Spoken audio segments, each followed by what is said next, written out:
នៅក្នុងពិភពលោកមួយដែលទេវតានិងមនុស្សអាចរស់នៅជាមួយគ្នាបានប៉ុន្តែស្នេហារវាងពួកគេត្រូវបានហាមឃាត់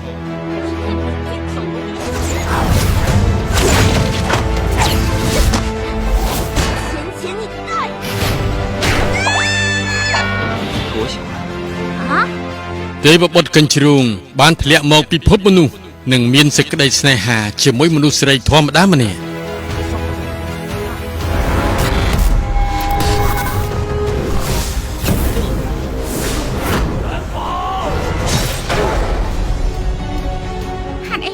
ជួយខ្ញុំមិនដឹងនោះទេប៉ុន្តែជារបស់ខ្ញុំមិនអាចទ្រាំមើលអ្នករងទុក្ខបានឡើយ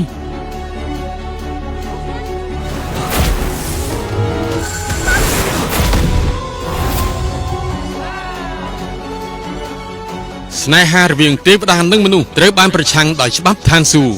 ពេលនេះពួកគេត្រូវជ្រើសរើសរវាងសេចក្តីស្រឡាញ់និងជីវិត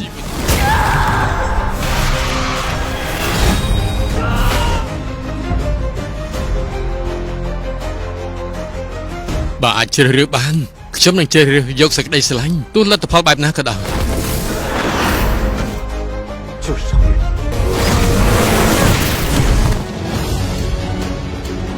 តាទីបំផុតស្នេហារបស់ទេវបុត្រកញ្ជ្រោងនិងមនុស្សនឹងទៅជាយ៉ាងណា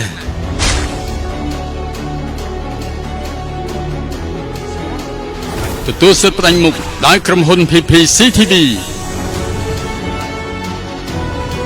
រឿងទេវបុត្រកញ្ជ្រោងមានផ្សាយជូនទស្សនាក្នុងពេលឆាំៗនេះនៅលើកញ្ចក់ទូរទស្សន៍ខ្សែកាត PPCTV តែមួយគុណគឺប៉ុស្តិ៍លេខ10